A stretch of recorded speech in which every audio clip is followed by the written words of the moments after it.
Marco Andretti, driver number 98. Andretti, Autosport with Marco Andretti, And Kurt Kerback, Adjanian. Adjanian, Joe Longest. Smith, Yeah. Larry Curley, and Mo. Honda, welcome. Good to be. Time's up now, you can go. All right. Talk about what you're looking forward to testing here in the next couple of days. I think tomorrow is going to be about really just familiarization for me. I've only had maybe 30 minutes on a sim just to get the whereabouts. But I think tomorrow is going to be about literally me. I don't know how many setup changes we'll throw at it tomorrow, but I think day 2 will be more about fine tuning, what this track needs in particular, what sectors are important, obviously all of them, but you know, some you can't really give up time. You got to be good in one. It looks like a track similar to Barber, where you're gonna have like 2 different setups are gonna help at 2 different parts of the track, right? So it's about finding that balance and where we're gonna need to be. So I think, you know, by the end of day 2, we should have a direction anyway, hopefully. In the season in general, what goals, what are you looking to accomplish, where do you want to be this season? I mean, last year I said I wanted like a street course pole. We were able to do that, but I want a road and street course win for sure. We knocked on the door. We're around every Indy 500, but we're one good Sunday away from winning the Indy 500. So that would be amazing. But yeah, it'd be nice to have more than one win this year and basically capitalize on the ones that, you know, I've had to pit on from podiums on the white flag last year and stuff like that. And you know, that stuff hurts, but it'd be nice to just capitalize and get, you know, ones that we're in command to get. Questions? It's a special month of May for your family, obviously, because of your 50th anniversary of your grandfather's win. Have you daydreamed at all about, I mean, obviously you've always wanted to win the 500, but to do it this year on the 50th of Mario's win? Yeah, as if the 500 wasn't big enough already. Right, exactly. Yeah. Thank you, you asked my question. Yeah, no, it's, yeah, I mean, I have thought about it. It's you know, I want to win any Indy 500, but if there is one to win, if I could pick one, it'd be this one for sure. And I just keep saying, like, you know, what would you do? What would you do? I'd cry probably publicly, and I think I would just feel 49 years of close but no cigar, right? So I think all that would sort of culminate in how I'd be feeling at that time, and it'd be overwhelming, but it'd be amazing. What have you been able to learn about yourself as a driver over the last couple of years, having Brian up on the box with you? I think I keep going back to basics. Like every time this comes up, it's, you know, being a veteran now, it's like it's easy to get too in tune with the engineering aspect of it. You know, it's easy to, you know, I need to actually step away and just drive the car. I mean, there's actually, the reason you see a lot of fast rookies is because ignorance is bliss sometimes. They're just driving the car, and they're just coming in and saying what the car's doing, and their engineer's fixing it. You know, it sounds easy, but it's tough as a veteran to not have preconceived notions, like go out, oh, we just made this change, I know what it's going to do. It doesn't always do that, you know, but it's if I just remove myself, I actually do less, you know, of the engineering stuff, and you know, this engineering change I think could be good. He just basically says, tell me what it's doing, we're going to fix it for you. So it's that's a cool feeling. It's like less pressure actually, and so yeah, I mean, I could just go back to just driving the car. Well, I mean, kind of going back to that with the engineering change, do you feel like, obviously there's some positives, but I guess maybe some of the drawbacks would be you've got to kind of, maybe you're a little bit behind the 8 ball than you would be prior to, just because you don't necessarily know each other maybe quite as well, used to him, his chatter in your ear, things like that, or?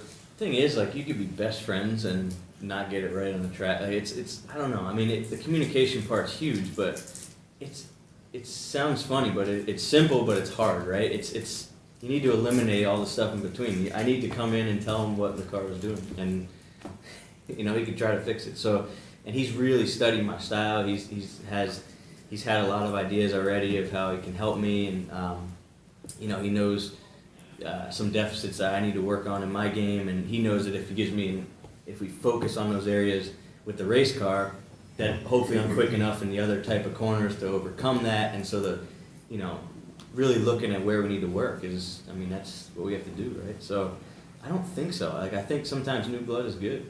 So I don't really feel at a deficit. I mean, he's come in and I think he's a future superstar, honestly. Like, he's come in and, you know, given completely outside of the box ideas to our entire team already. So it's pretty cool. Where would you pinpoint your issues were last year? Because I mean, like this time last year, you were massively positive, and it genuinely looked like, you know, you were going to be, you know, right up there with Rossi, you know, fighting for the championship.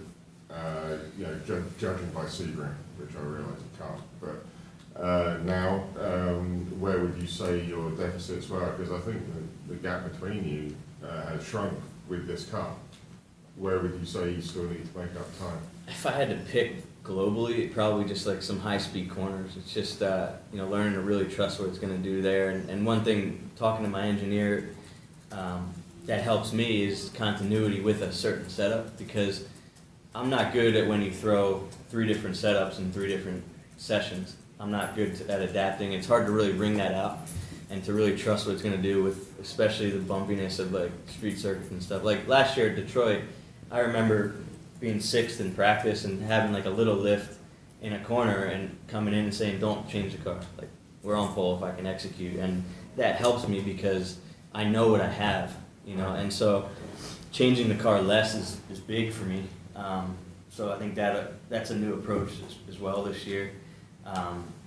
You know, so yeah, I mean, I don't know. I think fast corners, I got to work on myself a bit and trust in the car, because I'm super sensitive to where those guys they subconsciously drive around issues and they're fast.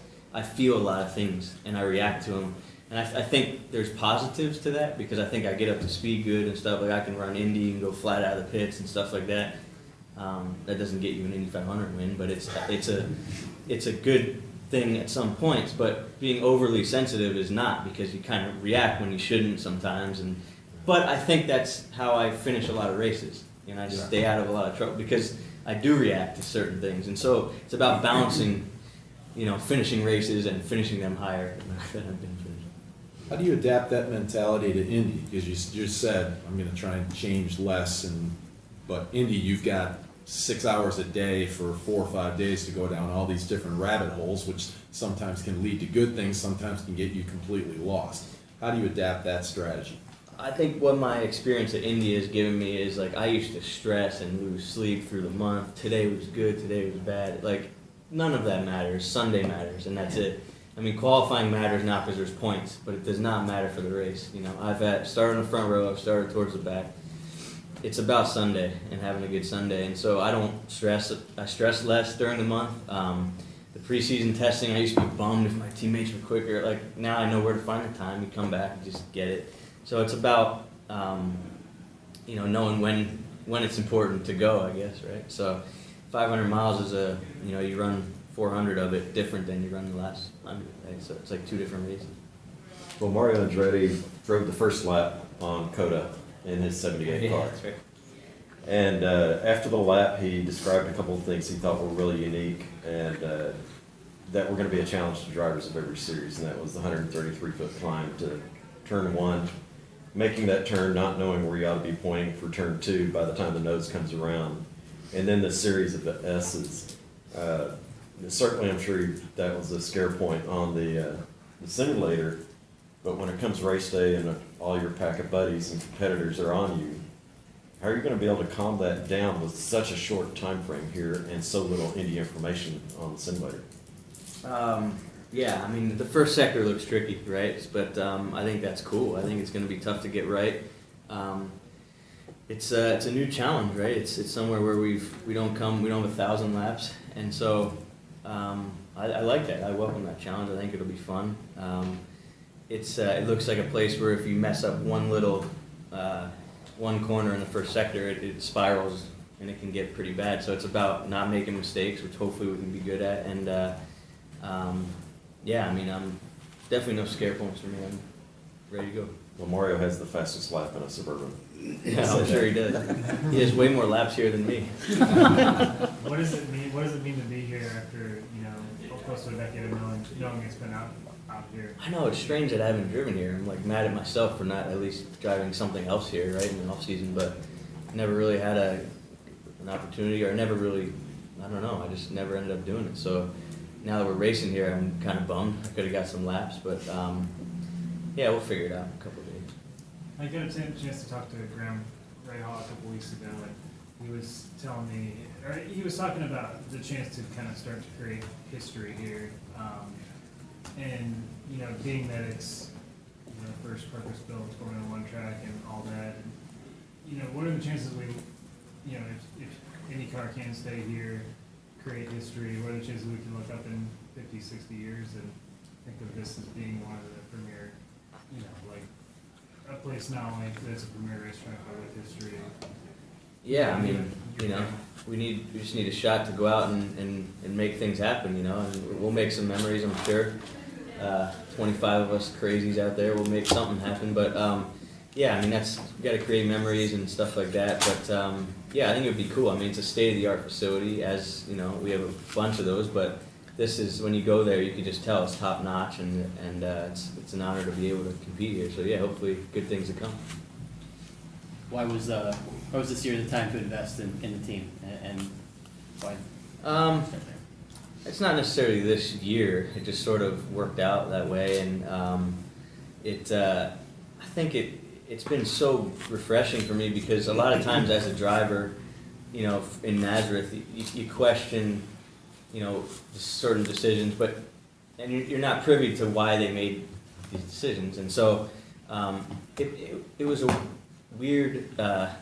It was a weird area, because there's a lot of times where I'd find out things just because he's my dad and we talk about business things, and I know the ins and outs of the financial side of it.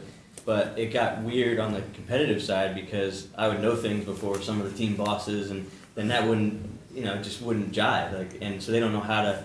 And so now, just being privy to those meetings and discussions, I have even more trust in the people I'm around, because it's like, oh, that's why you did it, or, you know, you get the full story, and so it's so cool to be more of a part of that, and you know, I'm probably gonna find stuff out anyway, whether I'm involved or not. But now it's kind of globally known that I know these things, right? It's a little bit better than does he, like, it was just weird. I don't know. So it works out better. It's a sport I love so much, and you know. It's a team I love so much, been with, you know, 15 years now, 14. So it's incredible, but yeah, I mean, it's cool to be a part of, you know, oh, you know, this guy, this crew guy, this engineer, this could be cool, this could be, and it's, to build a team around you it's a unique thing, so it's cool. And now, and probably in Dad's words, it's like, now it's your thing, now you don't, you know, it does take pressure off him, because it was just a weird place to be, because I don't like ever calling Dad